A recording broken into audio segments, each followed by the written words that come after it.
America से tariff विवाद के बीच भारत में राजनीति जोर पकड़ रही है। कांग्रेस ने टैरिफ के बहाने बीजेपी की विदेश नीति पर कई सवाल खड़े किए, तो बीजेपी ने पलटवार करने में भी देर नहीं लगाई। कांग्रेस हर मुद्दे पर सिर्फ राजनीति चमकाना जानती है, यह बीजेपी कहती है।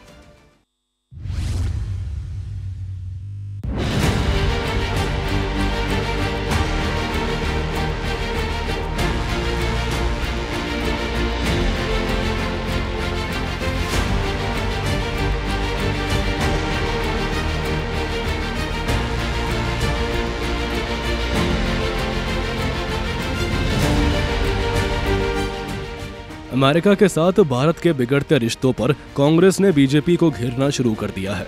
कांग्रेस नेताओं ने आरोप लगाया है कि बीजेपी की विदेश नीति फेल साबित हुई है, जिसका खामियाजा आम लोगों को उठाना पड़ेगा। किसी लीडर का इस तरह से एक देश के प्रति गुस्सा निकालना ठीक नहीं है। हमारी विदेश नीति कमजोरी है, इसमें कोई शक नहीं है, लेकिन इसके बावजूद जो है हमें इसका डट के मुकाबला करना चाहिए। पूरा देश एक है, इसका मुकाबला करने के लिए हमारे कई सेक्टर प्रभावित होंगे। टेक्सटाइल प्रभावित होगा, फार्मास्यूटिकल प्रभावित होगा, एग्रीकल्चर प्रभावित होगा, लेकिन हमें इसका डट के मुकाबला करना चाहिए। क्यों होना था? क्योंकि भारत एक कमजोर राष्ट्र इस पूरे नेगोशिएशन में दिख रहा है। ट्रंप को लग रहा है कि हम दबा सकते हैं भारत को, लेकिन मेरा कहना है, विपक्ष का कहना है, हमारे नेता राहुल गांधी जी ने भी कहा कि दबाव की नीति है, ये बुली करना चाह रहा है, लेकिन हमको इस दबाव में नहीं आना है और पुरजोर तरीके से अन्य विकल्पों पर हमको विचार करना चाहिए। अमेरिका से रिश्ते तो आपको रखने ही पड़ेंगे, और अमेरिका से रिश्ते आज के नहीं हैं। अमेरिका जैसे ताकतवर देश से आपके रिश्ते पहले से बहुत रहे हैं।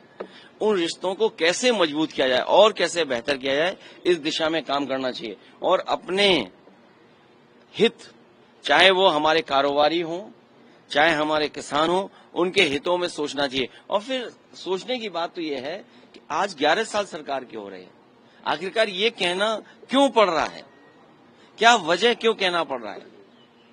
बहुत सारे ऐसे फैसले हुए होंगे कहीं न कहीं कि आपने कुन कारोबारियों को लाभ पहुंचाने का काम किया हुआ सरकार ने। वही बीजेपी नेताओं ने कहा कि कांग्रेस सिर्फ विरोधियों की भाषा बोलना जानती है, लेकिन भारत इसे एक मौके के तौर पर देखता है और अमेरिका को आत्मनिर्भरता से जवाब दिया जाएगा।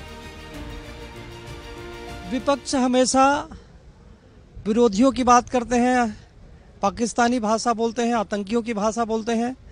उसको अपने देश के प्रधानमंत्री के ऊपर भरोसा नहीं है। माननीय प्रधानमंत्री जी ने स्पष्ट कहा है कि भारत कभी झुकने वाला नहीं है, हम नहीं झुकेंगे। जो किसानों के हित में, जो राष्ट्र हित में होगा, वही कदम उठाएंगे। आज भी उनको इस बात का यकीन नहीं हो रहा है, आज भी इस बात को वो स्वीकार नहीं कर पा रहे हैं कि बिना कुनबे के सपोर्ट और कांग्रेस के रिमोट के निरंतरता के साथ ये तीसरे कार्यकाल को सफलता और सुशासन के साथ ये सरकार कैसे आगे बढ़ा रही है।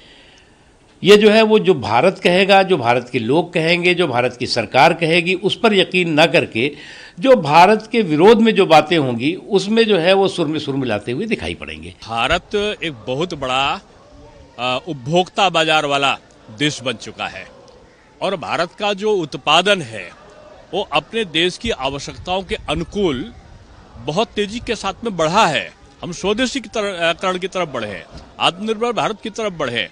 हमारी कृषि व्यवस्था आज संतुलित अवस्था में पहुंच चुकी है और ऐसी दशा में जो कोई भी देश, हम तो सबसे अच्छे संबंध चाहते हैं, लेकिन अगर कोई ये देश समझता हो कि भारत अपने किसानों की बलि देकर, अपने डेयरी प्रोडक्ट की बलि देकर, अपने छोटे छोटे उद्योग धंधों की, लघु और मध्यम श्रेणी के उद्योग धंधों की बलि देकर किसी देश को खुश करेगा, तो वो जमाने अब लद गए। देखिए, ऑपरेशन सिंदूर हो चाहे अमेरिका का मामला,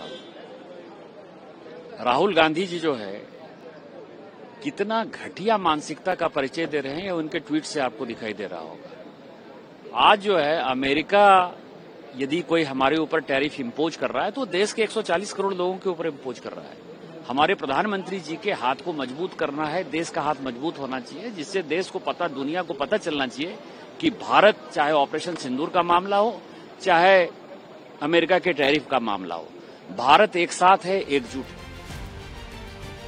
कुल मिलाकर ट्रंप की टैरिफ पर राजनीतिक पारा गर्म है और पक्ष विपक्ष एक दूसरे को घेरने में कोई कसर नहीं छोड़ रहे हैं। इस बीच मुश्किलें ट्रंप की भी बढ़ती दिख रही है। कई रिपोर्ट में ये दावा किया गया है कि टैरिफ वॉर से अमेरिका में कई विदेशी सामान महंगे होंगे, जिसका असर आम लोगों पर पड़ेगा। ब्यूरो रिपोर्ट, सूर्या समाचार।